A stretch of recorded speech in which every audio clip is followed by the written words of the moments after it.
ನಮಸ್ಕಾರ. ಮುಖ್ಯಾಂಶಗಳು. ಬಾಂಗ್ಲಾದೇಶದ ಜೇಶೋರೇಶ್ವರಿ ಕಾಳಿ ಮಂದಿರದಲ್ಲಿ ಪ್ರಧಾನಿ ವಿಶೇಷ ಪೂಜೆ. ಭಾರತದ ಏಳಿಗೆ ಜೊತೆಗೆ ನೆರೆಹೊರೆ ರಾಷ್ಟ್ರಗಳ ಅಭಿವೃದ್ಧಿಗೂ ಆದ್ಯತೆ. ನರೇಂದ್ರ ಮೋದಿ. ಪಶ್ಚಿಮ ಬಂಗಾಳ, ಅಸ್ಸಾಂನಲ್ಲಿ ಮೊದಲ ಹಂತದ ಮತದಾನ ಪ್ರಗತಿಯಲ್ಲಿ. ಕೋವಿಡ್ ಮುಂಜಾಗ್ರತೆಯೊಂದಿಗೆ ಹಕ್ಕು ಚಲಾವಣೆ. ಕೊರೋನಾ ತಡೆಗಟ್ಟಲು ಸ್ವಯಂ ನಿಯಂತ್ರಣ ಅಗತ್ಯ. ಹೊರ ರಾಜ್ಯಗಳಿಂದ ಆಗಮಿಸುವವರಿಗೆ ಕಟ್ಟುನಿಟ್ಟಿನ ತಪಾಸಣೆ. ಸಚಿವ ಎಸ್ ಸುರೇಶ್ ಕುಮಾರ್. ಹಾಗೂ ಹಬ್ಬಗಳ ಆಚರಣೆಯಲ್ಲಿ ಕೋವಿಡ್ ನಿಯಮ ಮೀರದಂತೆ ಕ್ರಮ. ರಾಜ್ಯ ಸರ್ಕಾರಗಳಿಗೆ ಕೇಂದ್ರ ಆರೋಗ್ಯ ಸಚಿವಾಲಯದಿಂದ ಸೂಚನೆ. ವಾರ್ತೆಗಳ ವಿವರ. 2 ದಿನಗಳ ಬಾಂಗ್ಲಾದೇಶ ಪ್ರವಾಸದಲ್ಲಿರುವ ಪ್ರಧಾನಿ ನರೇಂದ್ರ ಮೋದಿ ಬೆಳಗ್ಗೆ ಸತ್ಕಿರಾದಲ್ಲಿರುವ ಜೇಶೋರೇಶ್ವರಿ ಕಾಳಿ ದೇವಾಲಯಕ್ಕೆ ಭೇಟಿ ಪೂಜೆ ಸಲ್ಲಿಸಿದರು. ಅವರು ಬಾಂಗ್ಲಾದೇಶದ ಪವಿತ್ರ ಭೂಮಿಗೆ ಭೇಟಿ ನೀಡಿ ಮಹಾಕಾಳಿ ದೇವಾಲಯದಲ್ಲಿ ಪೂಜೆ ಸಲ್ಲಿಸಿರುವುದು ಸೌಭಾಗ್ಯವಾಗಿದೆ. ಮಾನವ ಸಂಕುಲ ಒಳಿತಿಗೆ ಪ್ರಾರ್ಥಿಸಲಾಗಿದೆ ಎಂದರು. ಭಾರತ ವಿಶ್ವ ಒಂದು ಕುಟುಂಬ ಎಂದು ಭಾವಿಸಿದ್ದು, ಭಾರತದ ಏಳಿಗೆ ಜೊತೆಗೆ ನೆರೆಹೊರೆ ರಾಷ್ಟ್ರಗಳ ಪ್ರಗತಿಯು ಬಯಸುತ್ತಿದೆ ಎಂದು ಅಭಿಪ್ರಾಯಪಟ್ಟರು.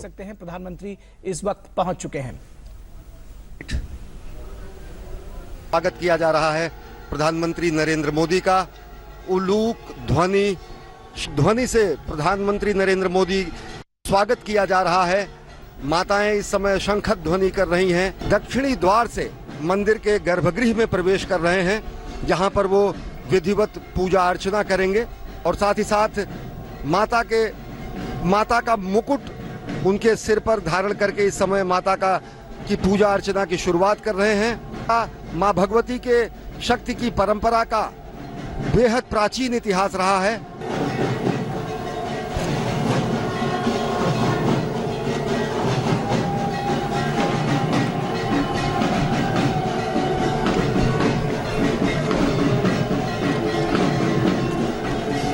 कलिका वै विद्महे भगवती धीमहि तन्नो देवी प्रचोदयात्. कलिका वै जगन्मातुकालिके दक्षिणे गिरावन्दनं देवी नमस्ते शङ्करोत्तरी. यदानि गन्धपुष्प धूपदीपदानम्. ॐ क्रीं जयशोरेश्वरी कलिका वै नमो नमः.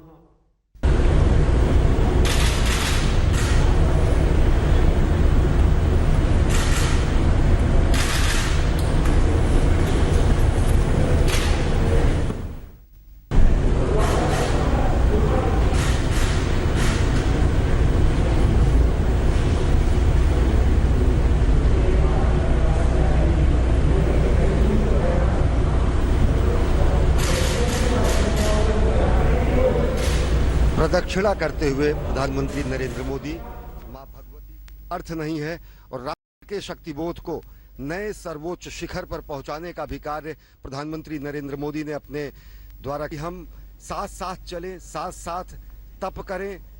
संगक्षध्वम संवद्धध्वम संवो मनसि जानताम, ये अथर्ववेद में कहा गया है. और साथ ही साथ कठोपनिषद में कहा गया है कि ओम सहना भवतु सहनो.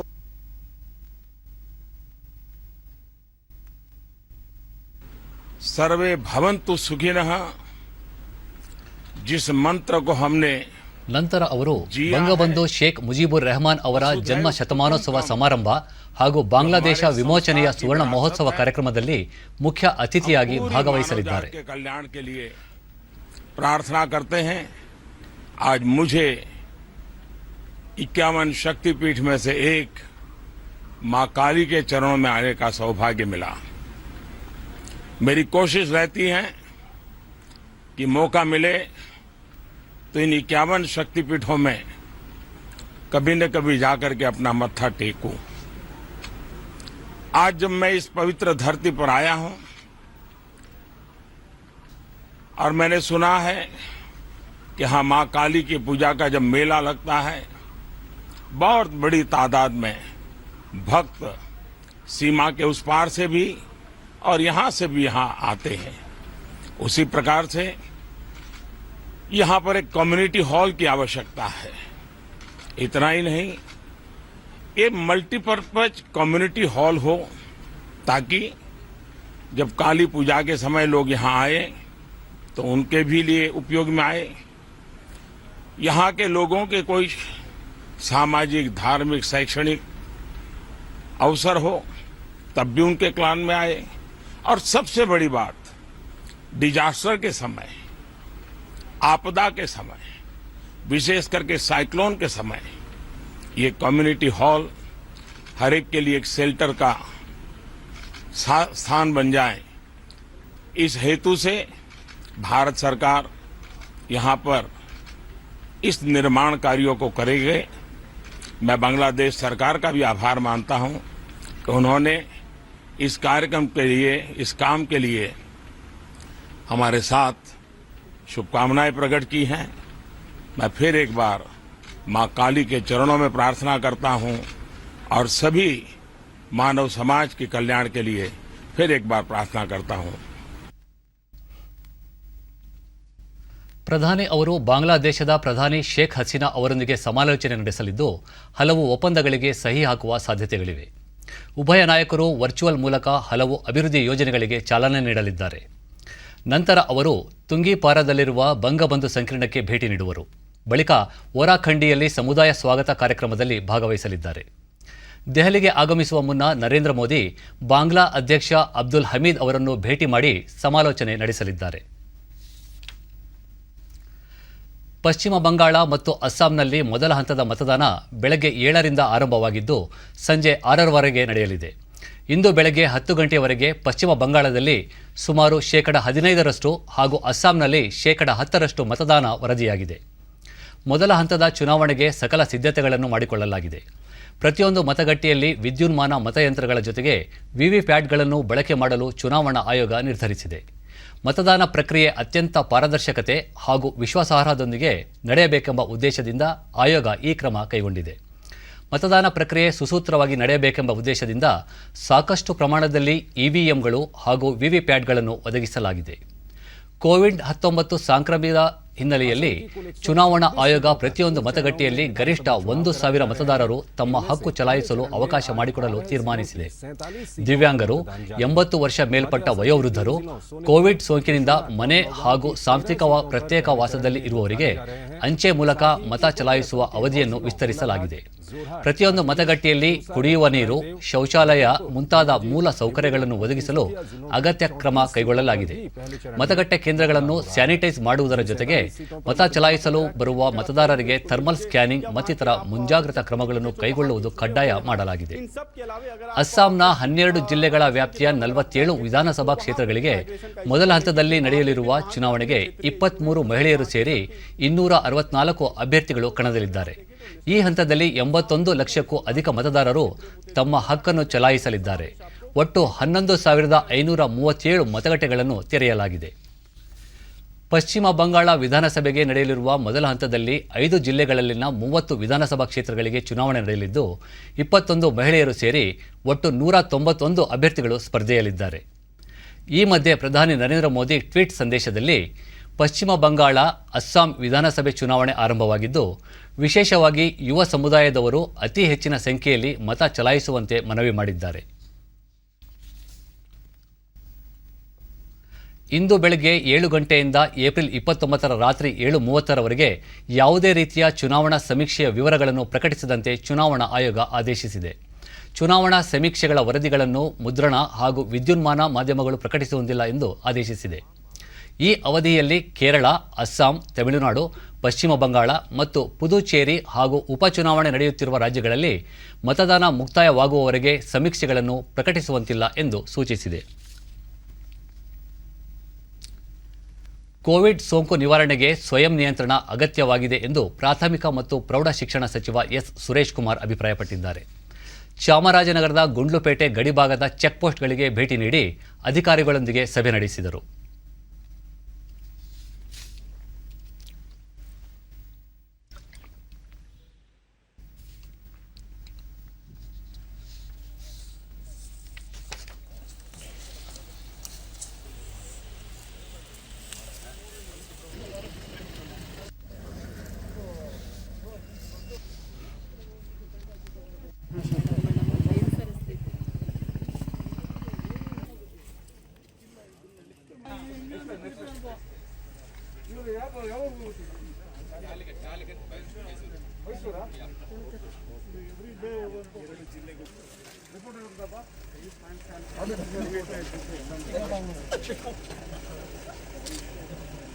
ನೀವು ಇಟ್ಕೊಂಡಿರ್ಬೇಕಪ್ಪ. ವೆಜಿಟೇಬಲ್ ಆರ್ಟಿಫಿಷಿಯಲ್ ರಿಪೋರ್ಟು ಅದು ಸಾಮಾನ್ಯವಾಗಿ ನಮ್ಮ ಜಿಲ್ಲೆಯವರೇ ಹೋಗಿರ್ತಾರೆ, ಅಂಥದ್ದೆಲ್ಲ ನಾವು ಮಾಡ್ತಾರೆ. ಈಗ ನಾಳೆಯಿಂದ ಮಾಡ್ತಾರೆ ಅನಿಸ್ತು. ಎಂಟಿ ವೆಹಿಕಲ್ಸ್ನು ಕೂಡ ನಾವು ಇದು ಮಾಡಿಬಿಡೋಣ ಅಂತೇಳಿ. ಇಷ್ಟೆಲ್ಲ ಸಂಖ್ಯೆ ಏರ್ತಾ ಇದೆ ರಾಜ್ಯದಲ್ಲಿ ಅಂತ ನಂತರ ಅವರು ಕೇರಳ ರಾಜ್ಯದಲ್ಲಿ ಕೋವಿಡ್ ಪ್ರಕರಣಗಳು ಹೆಚ್ಚುತ್ತಿರುವ ಹಿನ್ನೆಲೆ ಗಡಿ ಭಾಗದಲ್ಲಿ ಕಟ್ಟುನಿಟ್ಟಿನ ಕ್ರಮ ಕೈಗೊಳ್ಳುವಂತೆ ಅಧಿಕಾರಿಗಳಿಗೆ ಸೂಚಿಸಲಾಗಿದೆ. ಜಿಲ್ಲೆಯಲ್ಲಿ ಪ್ರಸ್ತುತ 32 ಕೋವಿಡ್-19 ಸಕ್ರಿಯ ಪ್ರಕರಣಗಳಿದ್ದು, ನೆರೆ ರಾಜ್ಯದಿಂದ ಆಗಮಿಸುವವರ ಮೇಲೆ ತೀವ್ರ ನಿಗಾ ವಹಿಸಿ ತಪಾಸಣೆಗೆ ಒಳಪಡಿಸುವಂತೆ ಸೂಚಿಸಲಾಗಿದೆ ಎಂದು ತಿಳಿಸಿದರು. ಏಪ್ರಿಲ್ 1ರಿಂದ 45 ವರ್ಷ ಮೇಲ್ಪಟ್ಟ ನಾಗರಿಗೆ ಕೋವಿಡ್ ಲಸಿಕೆ ನೀಡಲು ಯೋಜಿಸಲಾಗಿದ್ದು, ಅಗತ್ಯ ಮುಂಜಾಗ್ರತಾ ಕ್ರಮ ತೆಗೆದುಕೊಳ್ಳಲಾಗುತ್ತಿದೆ. ಪ್ರತಿದಿನ 1200 ಮಂದಿಗೆ RT-PCR ತಪಾಸಣೆ ಕೈಗೊಳ್ಳುವಂತೆ ಸೂಚಿಸಿರುವುದಾಗಿ ಅವರು ತಿಳಿಸಿದರು. ವ್ಯಾಕ್ಸಿನೇಷನ್ ಕೇಂದ್ರವನ್ನ ಇವತ್ತು ತೆರೆದಿದ್ದೀವಿ.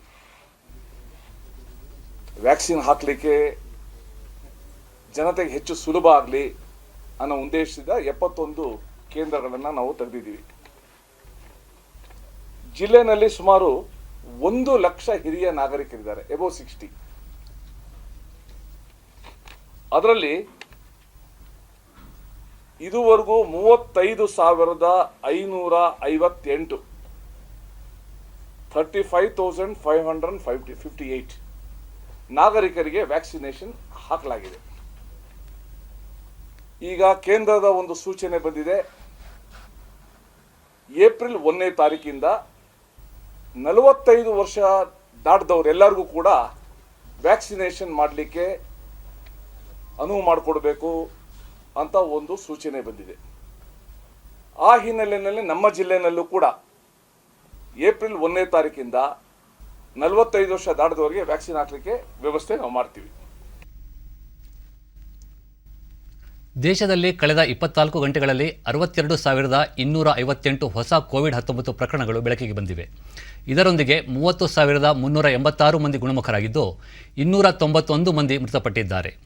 ದೇಶದಲ್ಲಿ ಒಟ್ಟು ಸೋಂಕಿತರ ಸಂಖ್ಯೆ 1,19,08,910ಕ್ಕೆ ಏರಿಕೆಯಾಗಿದೆ. ಇದುವರೆಗೆ 1,12,95,023 ಮಂದಿ ಗುಣಮುಖರಾಗುವುದರೊಂದಿಗೆ ಚೇತರಿಕೆ ಪ್ರಮಾಣ ಶೇಕಡ 94.85ಕ್ಕೆ ಏರಿಕೆಯಾಗಿದೆ. ಒಟ್ಟು 4,52,647 ಸಕ್ರಿಯ ಪ್ರಕರಣಗಳಿದ್ದು, ಶೇಕಡ 3.80ರಷ್ಟಿದೆ. ಇದುವರೆಗೆ 1,61,240 ಮಂದಿ ಮೃತಪಟ್ಟಿದ್ದು, ಈ ಪ್ರಮಾಣ ಶೇಕಡ 1.35ರಷ್ಟಿದೆ. ದೇಶಾದ್ಯಂತ ಈವರೆಗೂ 5,81,09,773 ಮಂದಿಗೆ ಕೋವಿಡ್-19 ಲಸಿಕೆ ನೀಡಲಾಗಿದೆ ಎಂದು ಆರೋಗ್ಯ ಸಚಿವಾಲಯದ ಮೂಲಗಳು ತಿಳಿಸಿವೆ.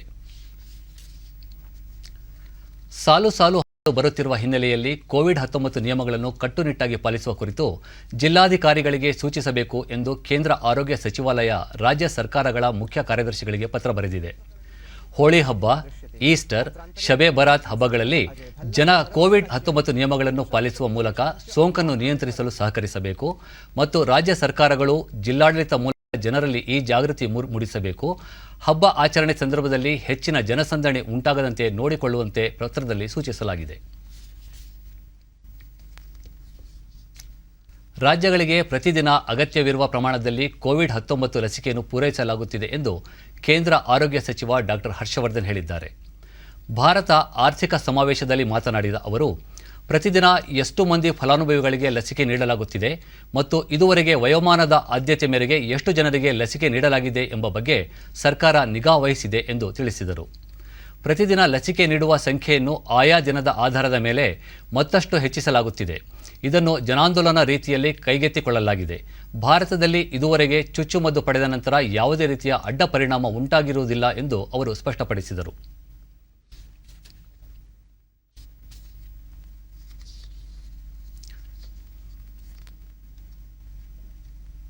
ಈಗ ಜಾಹೀರಾತು, ನಂತರ ವಾರ್ತಾ ಪ್ರಸಾರ ಮುಂದುವರಿಯಲಿದೆ.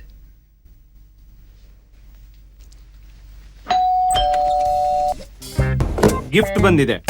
ಅರೆ ವಾ, ಲೆಜೆಂಡ್ ನ ಬ್ಯಾಟ್. ಇದರಲ್ಲಿ ನಾನು ಆಡ್ತೀನಿ. ಅರೆ, ಫ್ಯೂಚರ್ ಬ್ಯಾಟಿಂಗ್ ಲೆಜೆಂಡ್ ನಾನೇ. ಇದರಲ್ಲಿ ಯಾರ ಹೆಸರು ಬರ್ದಿದೆಯೋ ಬ್ಯಾಟ್ ಅವರಿಗೆ ಸಿಗುತ್ತೆ.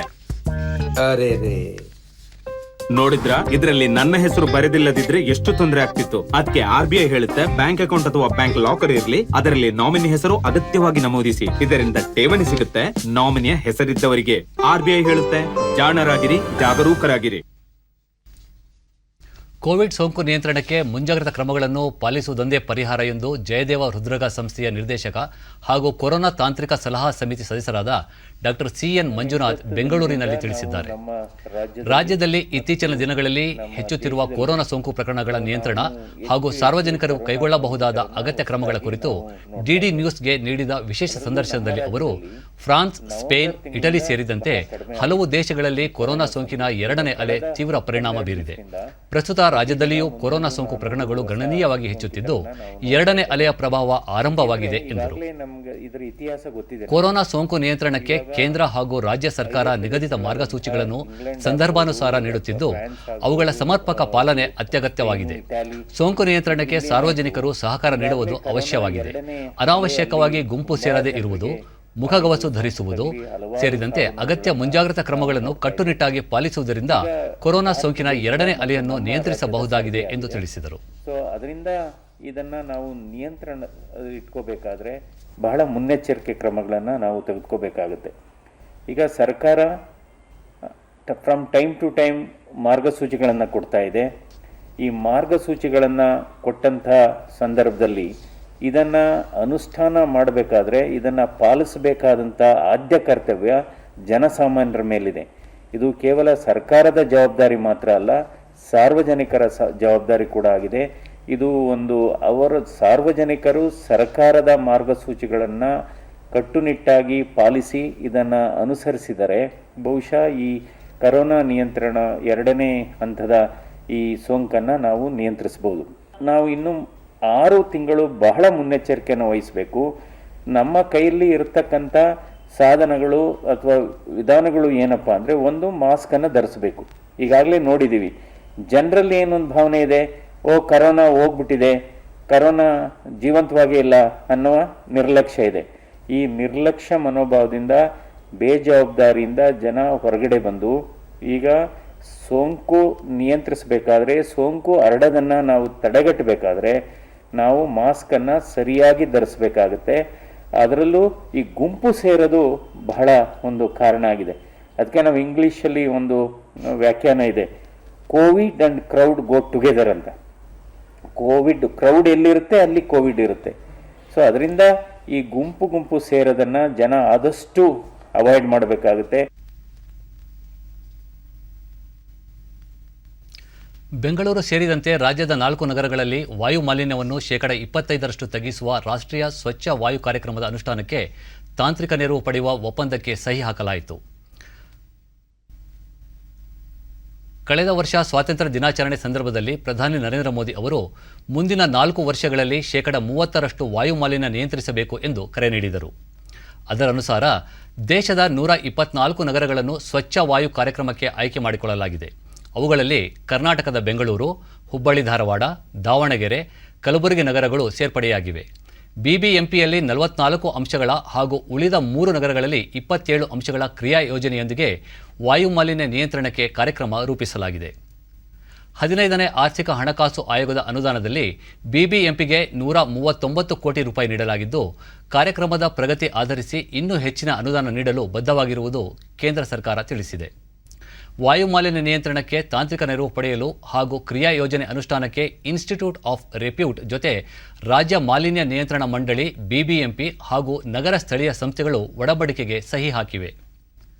ಕೇಂದ್ರ ಅರಣ್ಯ, ಪರಿಸರ ಹಾಗೂ ಹವಾಮಾನ ಬದಲಾವಣೆ ಸಚಿವರಾದ ಪ್ರಕಾಶ್ ಜಾವಡೇಕರ್ ಜೊತೆ ರಾಜ್ಯ ಸರ್ಕಾರದ ಪರಿಸರ ಹಾಗೂ ಜೀವಿಶಾಸ್ತ್ರ ಖಾತೆ ಸಚಿವ CP ಯೋಗೇಶ್ವರ್ ವಿಡಿಯೋ ಕಾನ್ಫರೆನ್ಸ್ ಮೂಲಕ ಸಮಾಲೋಚನೆ ನಡೆಸಿ ಒಡಂಬಡಿಕೆಗೆ ಸಹಿ ಹಾಕಿದರು. ಪ್ರಕಾಶ್ ಜಾವಡೇಕರ್ ವಾಯು ಮಾಲಿನ್ಯ ನಿಯಂತ್ರಣಕ್ಕೆ ಪರಿಸರ ಸ್ನೇಹಿ ಇಂಧನ ಬಳಕೆ, ಬಸ್ಗಳ ಸಂಖ್ಯೆ ಹೆಚ್ಚಳ ಸೇರಿದಂತೆ ಅನೇಕ ಯೋಜನೆಗಳನ್ನು ಹಮ್ಮಿಕೊಳ್ಳಲಾಗಿದೆ. ಸ್ಥಳೀಯ ಆಡಳಿತ ಮತ್ತು ಸರ್ಕಾರಗಳು ಯೋಜನೆಗಳನ್ನು ಪರಿಣಾಮಕಾರಿಯಾಗಿ ಅನುಷ್ಠಾನಕ್ಕೆ ತರಬೇಕು. ವಿಶ್ವವಿದ್ಯಾಲಯಗಳು ಮತ್ತು ತಾಂತ್ರಿಕ ಸಂಸ್ಥೆಗಳು ಸಹಕಾರ ನೀಡಬೇಕು ಎಂದು ಮನವಿ ಮಾಡಿದರು. ಕೇಂದ್ರ ಸರ್ಕಾರದ ಮಹತ್ವಾಕಾಂಕ್ಷಿ ಯೋಜನೆ ಪೋಷಣ್ ಪಕ್ವಾಡ್ ಯೋಜನೆ ಉಡುಪಿ ಜಿಲ್ಲಾಡಳಿತದಿಂದ ಯಶಸ್ವಿಯಾಗಿ ಜಾರಿಗೊಳಿಸಲು ಕ್ರಮ ಕೈಗೊಳ್ಳಲಾಗಿದೆ.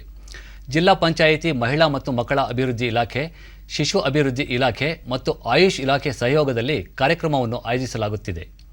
ಉಡುಪಿಯ ಹಿರಿಯಕ್ಕಡ ಸರ್ಕಾರಿ ಶಾಲೆಯಲ್ಲಿ ಪೋಷಣ್ ಅಭಿಯಾನದ ಭಾಗವಾಗಿ ಸ್ಥಳೀಯ ಜನರಲ್ಲಿನ ಅಪೌಷ್ಟಿಕತೆ ಹೋಗಲಾಡಿಸಲು ಆಯುಷ್ ಇಲಾಖೆ ಅಧಿಕಾರಿಗಳು ಯೋಗ ಶಿಬಿರ ಆಯೋಜಿಸಿ ಜಾಗೃತಿ ಮೂಡಿಸುವುದರ ಜೊತೆಗೆ ಋತುಮಾನಕ್ಕೆ ತಕ್ಕ ನೈಸರ್ಗಿಕ ಹಣ್ಣುಗಳು ಸಿಗುವ ಪೌಷ್ಟಿಕಾಂಶಗಳ ಕುರಿತು ಅರಿವು ಮೂಡಿಸುತ್ತಿದ್ದಾರೆ.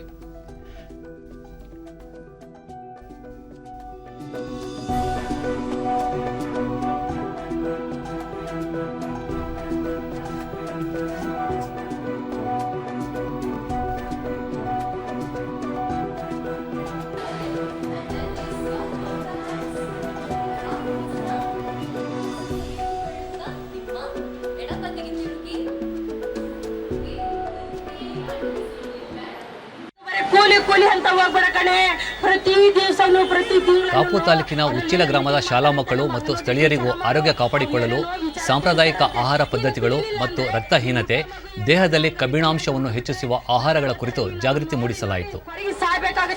ಅಲ್ಲದೆ ಆರೋಗ್ಯ ತಪಾಸಣೆ ಮಾಡಿ ವೈಯಕ್ತಿಕ ಆರೋಗ್ಯ ಕಾಪಾಡಿಕೊಳ್ಳುವುದು, ಮಕ್ಕಳಲ್ಲಿ ಪೌಷ್ಟಿಕಾಂಶ ಹೆಚ್ಚಿಸಲು ಮಕ್ಕಳ ಆಹಾರ ಪದ್ಧತಿಗಳ ಕುರಿತು ಪಾಲಕರಿಗೆ ತಿಳಿ ಹೇಳುವ ಮೂಲಕ ಪೋಷಣ್ ಪಕ್ವಾಡ್ ಅಭಿಯಾನದಡಿ ಜಾಗೃತಿ ಮೂಡಿಸಲಾಯಿತು. ನಾವು ಸೇವಿಸುವಂತಹ ಆಹಾರದ ಹೇಗೆ ಈ ಯೋಜನೆ ಕುರಿತು ಬೀದಿ ನಾಟಕದ ಮೂಲಕ ಜನರಲ್ಲಿ ಜಾಗೃತಿ ಮೂಡಿಸಲಾಯಿತು.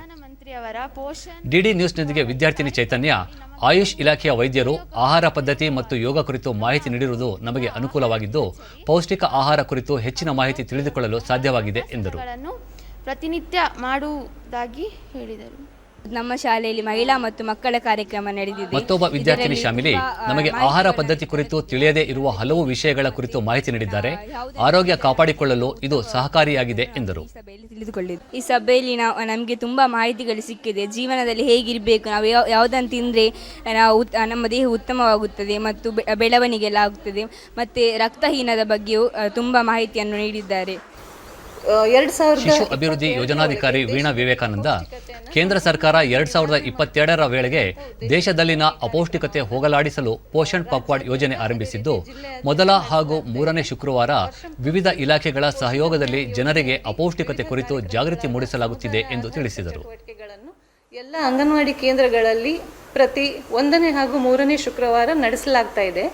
ಅದರಲ್ಲೂ ಕೂಡ ವಿಶೇಷವಾಗಿ ಇವಾಗ ಮಾರ್ಚ್ 16ರಿಂದ ಮಾರ್ಚ್ 31ರವರೆಗೆ ಪೋಷಣ್ ಅಭಿಯಾನ್ ಯೋಜನೆಯಡಿ ಪೋಷಣ್ ಪಕ್ವಾಡ 2021 ಅಂತ ಹೇಳುವಂಥ ಒಂದು ಕಾರ್ಯಕ್ರಮವನ್ನು ಒಂದು ಆಂದೋಲನ ರೀತಿಯಲ್ಲಿ ನಡೆಸಲಿಕ್ಕೆ ನಮಗೆ ಸರ್ಕಾರದಿಂದ ನಿರ್ದೇಶನ ಇದೆ.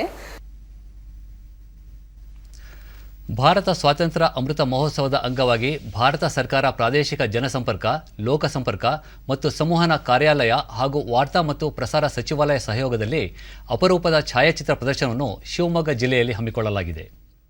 ಈ ಪ್ರದರ್ಶನವು 5 ದಿನಗಳ ಕಾಲ ನಡೆಯಲಿದ್ದು, ದೇಶದ ಸ್ವಾತಂತ್ರ್ಯ ಹೋರಾಟ ಹಾಗೂ ಹೋರಾಟಗಾರರ ಸಂಪೂರ್ಣ ಮಾಹಿತಿಯನ್ನು ಒಳಗೊಂಡ ಛಾಯಾಚಿತ್ರ ಪ್ರದರ್ಶನ ಯುವ ಸಮೂಹವನ್ನು ಆಕರ್ಷಿಸುತ್ತಿದೆ.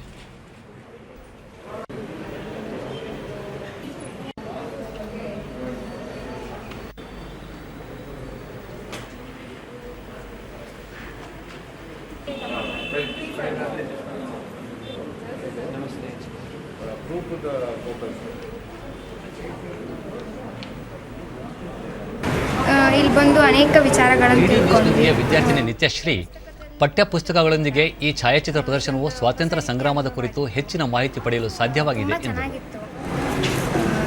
ಜೊತೆಗೆ ಅವರ ಭಾವಚಿತ್ರಗಳು ಮತ್ತು ಇನ್ಸಿಡೆಂಟ್ಗಳಿಂದ ಫೋಟೋಗಳು ಇರೋದ್ರಿಂದ ಇನ್ನೂ ಚೆನ್ನಾಗಿ ವಿಷಯವನ್ನು ಅರ್ಥ ಮಾಡ್ಕೊಂಡ್ವಿ. ಎಷ್ಟು ಜನ ಕಷ್ಟಪಟ್ಟಿದ್ದಾರೆ ನಮಗೆ ಸ್ವಾತಂತ್ರ್ಯ ಸಿಗಬೇಕು ಅಂದರೆ, ಅದರ ಹಿಂದಿನ ಎಷ್ಟು ಜನರ ಪರಿಶ್ರಮ ಇದೆ ಅನ್ನೋದನ್ನು ತಿಳ್ಕೊಂಡ್ವಿ. ಇದು ನಮಗೆ ಒಂದು ಸೌಭಾಗ್ಯ. ಶಿಕ್ಷಕಿ ಜ್ಯೋತಿ, ಛಾಯಾಚಿತ್ರ ಪ್ರದರ್ಶನದಿಂದ ಅಪರೂಪದ ಚಿತ್ರಗಳನ್ನು ಕಾಣಲು ಸಾಧ್ಯವಾಗಿದ್ದು, ಸಾಕಷ್ಟು ಮಾಹಿತಿಯನ್ನು ಪಡೆದುಕೊಂಡಿದ್ದೇವೆ ಎಂದರು. ನಾನು ಪ್ಲಾಸಿ ಕದನದಿಂದ ಹಿಡಿದು ಸ್ವಾತಂತ್ರ್ಯ ಸಿಗೋ ಸಂದರ್ಭದ ಪ್ರತಿಯೊಂದು ಹಂತಗಳಲ್ಲಿ ಕೂಡ ಫೋಟೋಗ್ರಾಫಿಕ್ನ ಇಲ್ಲಿ ಪ್ರೆಸೆಂಟ್ ಮಾಡಿದ್ದಾರೆ. ಹಾಗೆ ಛಾಯಾಚಿತ್ರಗಳು ನಮ್ಮ ವಿದ್ಯಾರ್ಥಿಗಳಿಗೆ ಇನ್ನೂ ಅನುಕೂಲ ಆಗಿ ಅವರು ಇನ್ನೂ ಹೆಚ್ಚು ಸ್ವಾತಂತ್ರ್ಯ ಹೋರಾಟದ ಬಗ್ಗೆ ತಿಳ್ಕೊಳ್ಳಿಕ್ಕೆ ಇನ್ನೂ ಸೂಕ್ತವಾದ ಅವಕಾಶ ಸಿಕ್ತು.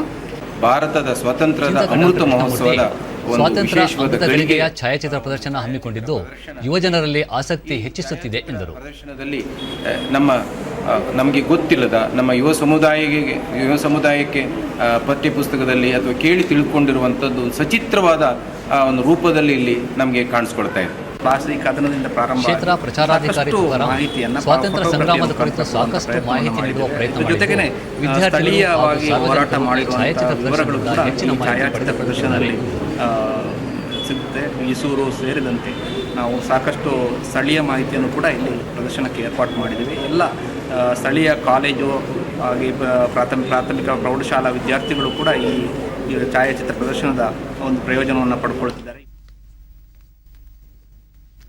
ತಾವು ಬೆಳೆದ ಬೆಳೆಗೆ ಸೂಕ್ತ ಬೆಲೆ ಸಿಗಬೇಕು ಎಂದು ಅನ್ನದಾತರು ಕೇಳುವಂತೆಯೇ ತಮಗೂ ಅಗ್ಗದ ದರದಲ್ಲಿ ಗುಣಮಟ್ಟದ ತಾಜಾ ಆಹಾರ ಧಾನ್ಯ ದೊರೆಯಬೇಕು ಎಂದು ಗ್ರಾಹಕರು ಕೇಳುತ್ತಾರೆ. ಈ ಇಬ್ಬರಿಗೂ ನ್ಯಾಯ ದೊರಕಿಸಲೆಂದೇ ಕೊಪ್ಪಳ ಜಿಲ್ಲೆಯ ಕೇಂದ್ರ ಸ್ಥಾನದಲ್ಲಿರುವ ತೋಟಗಾರಿಕೆ ಇಲಾಖೆ ಆವರಣದಲ್ಲಿ ಸದ್ದಿಲ್ಲದ ಕ್ರಾಂತಿ ನಡೆದಿದೆ. ಅದುವೇ ರೈತರು ಮತ್ತು ಗ್ರಾಹಕರ ನಡುವೆ ವಾರಕ್ಕೊಮ್ಮೆ ಸಂತೆಯಂತೆ ಸೇರುವ ಕೊಪ್ಪಳ ರೈತ ಮಾರುಕಟ್ಟೆ ಸ್ನೇಹ ಸೇತು ಬಗ್ಗೆ ಒಂದು ವರದಿ ಇಲ್ಲಿದೆ. ಜಿಲ್ಲೆಯಲ್ಲಿ ವಾರಕ್ಕೊಮ್ಮೆ ರೈತರ ಹೊಲಕ್ಕೆ ಹೋಗಿ ಅನ್ನದಾತನ ಕಷ್ಟ ಸುಖ ಆಲಿಸುವ ಸಮಾನ ಮನಸ್ಕ ಕೃಷಿಕರು ತಜ್ಞರ ಗುಂಪಿನಿಂದ ಆರಂಭವಾದ ಮಣ್ಣಿನೊಂದಿಗೆ ಮಾತುಕತೆ ಕಾರ್ಯಕ್ರಮದ ವೇಳೆ ಹೊರಹೊಮ್ಮಿದ ರೈತರ ಮಾರುಕಟ್ಟೆಯ ಪರಿಕಲ್ಪನೆ ರೈತರು ಹಾಗೂ ಗ್ರಾಹಕರ ನಡುವಿನ ಸ್ನೇಹ ಸೇತುವಾಗಿದೆ. ರೈತರು ಬೆಳೆದಂತಹ ಬೆಳೆಗೆ ಒಂದು ವೈಜ್ಞಾನಿಕ ಬೆಲೆ ಸಿಗಬೇಕು. ತಾನು ಬೆಳೆದಂತಹ ಬೆಳೆಗೆ ಬೇರೆ ಎಲ್ಲ ಉದ್ಯಮಗಳಂತೆ ರೈತ ತನ್ನ ಬೆಲೆಯನ್ನು ತಾನೇ ನಿಗದಿ ಮಾಡಿಕೊಳ್ಬೇಕು ಅಂತಕ್ಕಂಥ ಒಂದು ಸದಾಶಯವನ್ನು ಹೊತ್ತು ಈ ಒಂದು ಮಾರುಕಟ್ಟೆಯನ್ನು ನಾವು ಇವತ್ತು ಈ ಕೊಪ್ಪಳ ಜಿಲ್ಲೆಯಲ್ಲಿ ಎಲ್ಲ ಸಮಾನ ಮನಸ್ಕ ರೈತರು ಸೇರಿ ಕಟ್ಟಿರ್ತಕ್ಕಂಥ ಒಂದು ಮಾರುಕಟ್ಟೆ ಇದು. ಕೊಪ್ಪಳ ಜಿಲ್ಲಾ ಕೇಂದ್ರದಲ್ಲಿ ಆರಂಭಗೊಂಡ ಈ ಮಾರುಕಟ್ಟೆ ಒಂದೇ ತಿಂಗಳಲ್ಲಿ ಇಂದು ಮನೆ ಮಾತಾಗುತ್ತಿದೆ. ಇಲ್ಲಿ ರೈತರು ತಾವು ಬೆಳೆದ ಉತ್ಪನ್ನಗಳನ್ನು ಯಾವುದೇ ದಲ್ಲಾಳಿಗಳ ಮಧ್ಯವರ್ತಿಗಳ ಹಾವಳಿ ಇಲ್ಲದೆ ನೇರವಾಗಿ ಗ್ರಾಹಕರಿಗೆ ಮಾರಾಟ ಮಾಡುವ ಮೂಲಕ ಹೆಚ್ಚಿನ ಲಾಭ ಗಳಿಸುತ್ತಿದ್ದಾರೆ. ಅದೇ ರೀತಿ ಗ್ರಾಹಕರು ಕೂಡ ಅಗ್ಗದ ದರದಲ್ಲಿ ತಾಜಾ ಹಣ್ಣು, ತರಕಾರಿ, ಆಹಾರ ಧಾನ್ಯ ಖರೀದಿಸಿದ ತೃಪ್ತಿ ಅನುಭವಿಸುತ್ತಿದ್ದಾರೆ. ಕೊಪ್ಪಳದಲ್ಲಿ ರೈತರಿಗೆ ಆ ತರನಾಗಿ ಮಾರಾಟ ಮಾಡೋದು ವ್ಯವಸ್ಥಿತವಾದ ಒಂದು ಜಾಗ ಇರಲಿಲ್ಲ. ತೋಟಗಾರಿಕಾ ಆವರಣನ ರೈತರ ಆಯ್ಕೆ ಮಾಡಿಕೊಂಡು ಹಳ್ಳಿಯಲ್ಲಿರೋಂಥ ರೈತರ ಇಲ್ಲಿ ಬಂದು ಮಾರಾಟ ಮಾಡಕತ್ತಾರೆ. ತಾಜಾ ಒಂದು ತರಕಾರಿ ಗ್ರಾಹಕರಿಗೆ ಸಿಗರಿಲ್ಲ, ಗ್ರಾಹಕರನ್ನು ಅದರಿಂದ ಸಂತುಷ್ಟರಾಗಿರ್ತಾರೆ. ರೈತಿಗೂ ಮಾರುಕಟ್ಟೆಗೆ ಏನು ಕಮಿಷನ್ ದಲಾಲಿಗಳ ಮುಖಾಂತರ ಏನು ಮಾರಾಟ ಮಾಡ್ತಾನಲ್ಲ ಅದಕ್ಕಿಂತ ಸ್ವಲ್ಪ ಜಾಸ್ತಿ ಪ್ರಮಾಣದಾಗ ಇಲ್ಲಿ ರೈತರಿಗೆ ನೇರವಾಗಿ ಆದಾಯ ಬರ್ತೈತಿ. ರೈತರಿಗೆ ತಮ್ಮ ಉತ್ಪನ್ನವನ್ನು ಎಲ್ಲಿ ಬೇಕಾದರೂ ಮಾರಾಟ ಮಾಡುವ ಅವಕಾಶವನ್ನು ಶಾಸನವೇ ಕಲ್ಪಿಸಿರುವ ಬೆನ್ನಲ್ಲೇ ಕೊಪ್ಪಳದಲ್ಲಿ ಆರಂಭಗೊಂಡಿರುವ ಈ ನೇರ ಮಾರುಕಟ್ಟೆ ರೈತರಿಗೆ ಲಾಭದಾಯಕವಾಗಿ ಪರಿಣಮಿಸಿದೆ.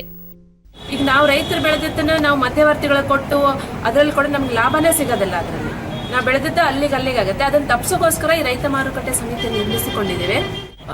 2 ವಾರ ಮಾಡಿದ್ರೆ ಚೆನ್ನಾಗೇ ಇದೆ ಸರ್.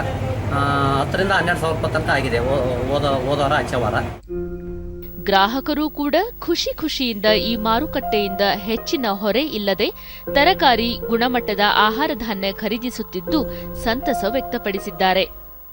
ತುಪ್ಪ ಮತ್ತು ಕೆಂಪಕ್ಕಿಯನ್ನು ಇವತ್ತು ನಾವು ಒಂದು ಖರೀದಿಯನ್ನು ಕೂಡ ಮಾಡಿದ್ದೀವಿ ಸ್ವಲ್ಪ ಪ್ರಮಾಣದಲ್ಲಿ.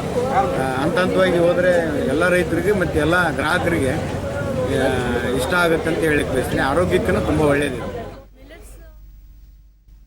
ಪ್ರಿಯ ವೀಕ್ಷಕರೇ, ಬೆಂಗಳೂರು ದೂರದರ್ಶನ ಕೇಂದ್ರದ ಪ್ರಾದೇಶಿಕ ಸುದ್ದಿ ವಿಭಾಗ ಪ್ರಸ್ತುತಪಡಿಸುವ ವೈವಿಧ್ಯಮಯ, ಪ್ರೇರಣಾತ್ಮಕ ಮತ್ತು ವಿಚಾರಪೂರ್ಣ ಮಾಹಿತಿಗುಚ್ಛ ತಿಂಗಳ ವಾರ್ತಾ ಸಂಚಯ ಸುದ್ದಿ ಸೌರಭ ನಾಳೆ ಸಂಜೆ 6:30ಕ್ಕೆ ಪ್ರಸಾರವಾಗಲಿದೆ.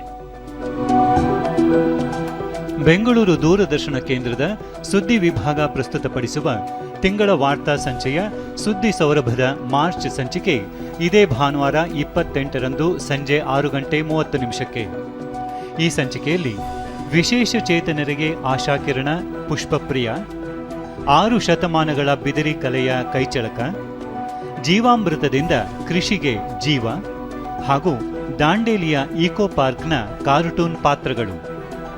ಸುದ್ದಿ ಸೌರಭ ಇದೇ ಮಾರ್ಚ್ 28 ಭಾನುವಾರ ಸಂಜೆ 6:30 ಮರುಪ್ರಸಾರ ಏಪ್ರಿಲ್ ತಿಂಗಳ 4ನೇ ತಾರೀಕು ಭಾನುವಾರ ಮಧ್ಯಾಹ್ನ 2 ಗಂಟೆಗೆ.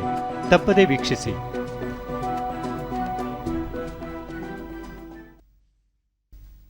ಕೊನೆಯಲ್ಲಿ ಮತ್ತೊಮ್ಮೆ ಮುಖ್ಯಾಂಶಗಳು.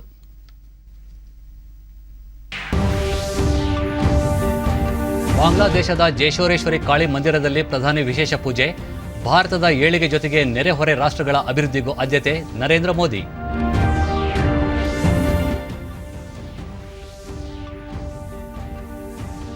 ಪಶ್ಚಿಮ ಬಂಗಾಳ, ಅಸ್ಸಾಂನಲ್ಲಿ ಮೊದಲ ಹಂತದ ಮತದಾನ ಪ್ರಗತಿಯಲ್ಲಿ. ಕೋವಿಡ್ ಮುಂಜಾಗ್ರತೆಯೊಂದಿಗೆ ಹಕ್ಕು ಚಲಾವಣೆ.